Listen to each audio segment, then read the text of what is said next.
ചില യാത്രകൾ അങ്ങനെയാണ്. പ്രത്യേകിച്ച് ഒരു പ്ലാനുമില്ലാതെ രാവിലെ എഴുന്നേറ്റ് ഒരു ലക്ഷ്യബോധവുമില്ലാതെ പോകുന്ന ചില യാത്രകൾ. അത് ചിലപ്പോൾ നമ്മുടെ മനസ്സിൽ തങ്ങി നിൽക്കുന്നതായിരിക്കും. അങ്ങനെ പോയ ഒരു യാത്രയാണിത്. രാവിലെ എഴുന്നേറ്റ് നേരെ വയനാട്ടിൽ പഠിക്കാമെന്ന് ഭാര്യ പറഞ്ഞപ്പോൾ എങ്കിൽ പോയേക്കാമെന്ന് പറഞ്ഞ് പുറപ്പെട്ടു. വയനാട്ടിലെത്തിയപ്പോഴാണ് ആലോചിച്ചത് ഇനി എങ്ങോട്ട് പോകും. അപ്പോഴാണ് വൈഫ് പറഞ്ഞത്, ഇങ്ങനെ ബത്തേരിക്കടുത്ത് ഒരു വൈറലായൊരു ക്ഷേത്രമുണ്ട്, കാടിന് ചേർന്ന് കിടക്കുന്നു, എങ്കിൽ അങ്ങോട്ട് പിടിച്ചു. ബത്തേരി ടൗണിൽ നിന്ന് ഏതാണ്ട് 10 കിലോമീറ്ററിനടുത്ത് ദൂരമുണ്ട് ഈരൂർ ക്ഷേത്രത്തിലേക്ക്. മെയിൻ റോഡിൽ നിന്ന് കുറച്ച് മാറിയാണ് ഇത് സ്ഥിതി ചെയ്യുന്നത്. പോകുന്ന വഴികളൊക്കെ മനോഹരമാണ്. അപ്പോൾ നമുക്ക് ഇത് ഏതാണ്ട് ക്ഷേത്രത്തിൻ്റെ തൊട്ട് താഴെ വരെ നമുക്ക് വണ്ടി പോകും. അവിടെ നിന്ന് ഇറങ്ങി ഒരു 150-200 മീറ്ററിനടുത്ത് നടന്ന് കയറി പോകാനുണ്ട്. എത്രയോ റീൽസിലൂടെയൊക്കെ നിങ്ങളും ഈ ഒരു ക്ഷേത്രം കണ്ടിട്ടുണ്ടാകും. കാടിനോട് ചേർന്ന് കിടക്കുന്ന ഈ ഒരു മനോഹരമായ സ്ഥലത്ത് എത്തിച്ചേരുമ്പോൾ തന്നെ നമുക്കൊരു പ്രത്യേക ഒരു വൈബാണ്. ആഴ്ചയിൽ ശനിയാഴ്ച മാത്രമേ ഇവിടെ ക്ഷേത്രം തുറക്കാറുള്ളൂ. മാർച്ച് മാസത്തിലോ മറ്റാണ് ഇവിടെ ഉത്സവം നടക്കുന്നതെന്ന് നമുക്ക് അറിയാൻ കഴിഞ്ഞത്. അപ്പോൾ ഞങ്ങളിവിടെ ഏതാണ്ട് എത്തുമ്പോൾ 10 മണിയായിട്ടുണ്ട് രാവിലെ. ആനയും മറ്റ് വന്യമൃഗങ്ങളൊക്കെ വരുന്നൊരു സ്ഥലം തന്നെയാണ്. ചുറ്റിലും ഒരു 3-4 വീടുകൾ നമുക്ക് കാണാൻ പറ്റും. കാടിൻ്റെ ഈ ഒരു വന്യതയും അതേപോലെ ഈ ക്ഷേത്രത്തിൻ്റെ ശാന്തമായ അന്തരീക്ഷം കൂടി ചേരുമ്പോൾ ഒരു പ്രത്യേക ഒരു ഭംഗിയുണ്ട്. അതാണ് എന്നെ ഏറ്റവും കൂടുതൽ ആകർഷിച്ചത്. നേരം വെളുക്കുന്ന സമയത്ത് ഈ ഒരു ക്ഷേത്രത്തിൻ്റെ കാഴ്ച കൂടുതൽ മനോഹരമായിരിക്കും എന്നാണ് എനിക്ക് തോന്നുന്നത്. കാരണം ആ മഞ്ഞ് പൊതിഞ്ഞ് കിടക്കുന്ന ഈ ഒരു ക്ഷേത്രത്തിൻ്റെ കാഴ്ച നിങ്ങളൊന്ന് ഓർത്ത് നോക്കി. ഇവിടുത്തെ ഉത്സവ സമയത്ത് ഒരു വട്ടം കൂടി വരണമെന്ന ചിന്തയോടുകൂടിയാണ് ഞാനിവിടുന്ന് പോകുന്നത്. കാരണം ഇപ്പോൾ നമ്മൾ കാണുന്ന കാഴ്ച ഇവിടെ ശാന്തമായ ക്ഷേത്രത്തിലാണെങ്കിൽ ആ സമയത്ത് മറ്റൊരു വൈബായിരിക്കും. കാടിൻ്റെ നടുവിലുള്ള ക്ഷേത്രം എന്ന് പറഞ്ഞപ്പോൾ എനിക്കും ചെറിയൊരു പേടിയുണ്ടായിരുന്നു. കാരണം മോളെയൊക്കെ കൂട്ടി വരുന്നതാണല്ലോ, വല്ല വന്യമൃഗങ്ങളൊക്കെ ഉണ്ടെങ്കിൽ പേടിക്കണമല്ലോ. പക്ഷേ ചുറ്റിലും നല്ല ഇലക്ട്രിക് ഫെൻസിങ് ഒക്കെ സ്ഥാപിച്ചിട്ടുണ്ട് ആന വരാതിരിക്കാൻ വേണ്ടിയിട്ട്. പിന്നെ പകലൊന്നും വലിയ പ്രശ്നമില്ലെന്നാണ് കണ്ടിട്ട് തോന്നുന്നത്. ഇതിൻ്റെ ചുറ്റിലൊരു 3-4 വീടുകളൊക്കെ നമുക്ക് കാണാൻ പറ്റും. ഏതായാലും ഇന്നത്തെ ഒരു യാത്ര എന്നെ സംബന്ധിച്ചിടത്തോളം ഏറ്റവും പ്രിയപ്പെട്ടൊരു യാത്ര തന്നെയാണ്. നമ്മൾ എവിടെ പോകുന്നു എന്നതല്ല, നമ്മൾ എവിടെ പോയാലും അവിടുത്തെ കാഴ്ചകളും സ്ഥലവും ഒക്കെ നമുക്ക് ആസ്വദിക്കാൻ പറ്റുന്നുണ്ടോ എന്നാണ് പ്രധാനം.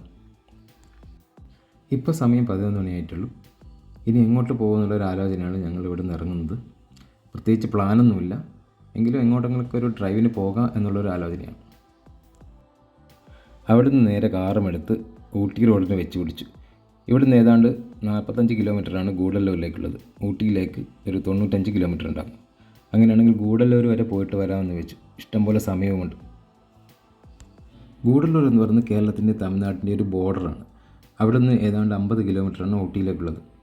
മലയാളികൾ ഒരുപാട് താമസിക്കുന്ന ഒരു സ്ഥലം കൂടിയാണ് ഗൂഡല്ലൂർ. പിന്നെ ഊട്ടിയിൽ നല്ല സീസണൊക്കെ ആകുമ്പോൾ ആളുകൾ കൂടുതലും ഗൂഡല്ലൂർ താമസിച്ചിട്ടാണ് ഊട്ടിയിലേക്ക് പോകുന്നത്. പിന്നെ ഊട്ടിയിൽ അത്ര ചിലവില്ല എന്നുള്ളതും ഗൂഡല്ലൂർ താമസിക്കാനൊരു കാരണമാണ്. തമിഴ്നാട്ടിലെ ഇതുപോലുള്ള കൊച്ചു നഗരങ്ങളും ഗ്രാമങ്ങളൊക്കെ ചുറ്റിയുള്ള ഈ യാത്ര എനിക്ക് ഭയങ്കര ഇഷ്ടമാണ്. കാരണം പ്രത്യേകിച്ച് ഒരു ലക്ഷ്യമില്ലാതെ ചുമ്മാ ഇങ്ങനെ യാത്ര ചെയ്യുക, കാണുന്ന സ്ഥലങ്ങളിലൊക്കെ നിർത്തുക, ചായ കുടിക്കുക, ഭക്ഷണം കഴിക്കുക, ഇതൊക്കെ തന്നെയാണ് യാത്രയുടെ ലക്ഷ്യം എന്ന് പറയുന്നത്. ഗൂഡല്ലൂർ ഊട്ടിയൊക്കെ എത്രയോ വട്ടം പോയിട്ടുണ്ട്. ഇത് സ്ഥലം കാണാൻ വേണ്ടിയുള്ളൊരു യാത്രയൊന്നുമില്ല. ചുമ്മാ ഒരു ഡ്രൈവ് പോവുക, അവിടെ ഭക്ഷണം കഴിക്കുക, തിരിച്ചു പോരുക, പോകുന്ന വഴിയിൽ ഇതുപോലെ കാഴ്ചകൾ കാണുക, ആളുകളെ കാണുക, സംസാരിക്കുക, ഇതൊക്കെ തന്നെയാണ് ഒരു സന്തോഷം എന്ന് പറയുന്നത്. ഗൂഡല്ലൂർ കാണാനാണെങ്കിൽ 1-2 സ്ഥലങ്ങളുണ്ട്. പ്രത്യേകിച്ച് നീഡർ റോക്ക് വ്യൂ പോയിൻ്റ്, അതുപോലെ തന്നെ ചന്ദനമലൈ മുരുകൻ ടെമ്പിൾ, ഇതൊക്കെ മനോഹരമായ സ്ഥലങ്ങളാണ്. അപ്പോൾ അങ്ങനെ ഞങ്ങൾ ഗൂഡല്ലൂർ എത്തിയിരിക്കുകയാണ്. ഇവിടെ പ്രത്യേകിച്ചൊന്നും കാണാനൊന്നുമില്ല, കുറേ വട്ടം വന്നതാണ്. അപ്പോൾ അങ്ങനെ ഇതേ ഒരു വെജിറ്റേറിയൻ ഹോട്ടൽ കണ്ടിട്ടുണ്ട്, ഉടുപ്പി റെസ്റ്റോറൻറ്റ്. ഇവിടെ കയറിയിട്ട് നല്ലൊരു വെജിറ്റബിൾ ഊണും കഴിച്ച് നേരെ വീട്ടിലേക്ക് തിരിച്ചു പോകാനുള്ളതാണ് പ്ലാന്. ഞങ്ങളൊരു 3 മാസം മുമ്പ് ഊട്ടിയിൽ പോയിട്ടായിരുന്നു. ആ സമയത്ത് ഗൂഡല്ലൂർ സ്റ്റേ ചെയ്തിട്ട് പിറ്റേന്ന് വെളുപ്പിന് എണീറ്റ് ഞങ്ങൾ പോവുകയാണ് ചെയ്തിട്ടുള്ളത്. അപ്പോൾ നമുക്കുള്ള ഭക്ഷണം ഇതാ എത്തിയിട്ടുണ്ട്. തമിഴ്നാട്ടിലെ രസവും സാമ്പാറും ഈ വലിയ പപ്പടവും കൂട്ടിയുള്ള ഊണ് എനിക്ക് ഭയങ്കര ഇഷ്ടമാണ്. ഇന്നത്തെ ഊണിൻ്റെ ഒരു സ്പെഷ്യൽ ഐറ്റം എന്ന് പറയുന്നത് ചക്കക്കുരു കൊണ്ടുള്ള തോരനാണ്. അതിനൊരു പ്രത്യേക ടേസ്റ്റായിരുന്നു. ഊണ് മൊത്തത്തിൽ നോക്കുകയാണെങ്കിൽ ഒരു ഏവറേജ് ടേസ്റ്റ് മാത്രമേ ഉള്ളൂ. പക്ഷേ ആ ചക്കക്കുരു തോരനാണ് എനിക്ക് ഏറ്റവും ഇഷ്ടപ്പെട്ടത്. എന്നാലും വലിയ തിരക്കേടില്ലാത്തൊരു ഊണായിരുന്നു. അങ്ങനെ കോഴിക്കോട് നിന്ന് ഗൂഡല്ലൂർ വന്ന് ഊണും കഴിച്ച് മെല്ലെ തിരിച്ചു പോകാനുള്ള പരിപാടിയാണ്. നിങ്ങളും ഇതുപോലെയൊക്കെ യാത്ര ചെയ്തിട്ടുണ്ടാവും.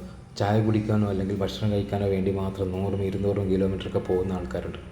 അപ്പോൾ അതും ഒരു പ്രത്യേക അനുഭവം തന്നെയാണ്. അങ്ങനെ ഊണൊക്കെ കഴിഞ്ഞ് ഞങ്ങൾ യാത്ര തിരിച്ചു. ഇനി നേരെ വീട്ടിലേക്ക് പോകണം. പ്രത്യേകിച്ച് പരിപാടികളൊന്നുമില്ല. ഏതാണ്ട് 4-4.5 മണിക്കൂർ യാത്രയുണ്ട്. പോകുന്ന വഴിയിൽ ചെറുതായിട്ട് മഴയും കിട്ടി. ഇപ്പം ഞങ്ങൾ ചുരമിറങ്ങിയാണ്. ഇനി ഒരു 3/4 മണിക്കൂർ കഴിഞ്ഞാൽ വീട്ടിലെത്തും. അപ്പോൾ ഇന്നത്തെ ഒരു യാത്രാ അനുഭവം നിങ്ങളുമായി പങ്കുവയ്ക്കാൻ കഴിഞ്ഞതിൽ എനിക്ക് ഭയങ്കര സന്തോഷമുണ്ട്. അപ്പോൾ മറ്റൊരു വീഡിയോ ആയിട്ട് നമുക്ക് വീണ്ടും കാണാം. Bye bye.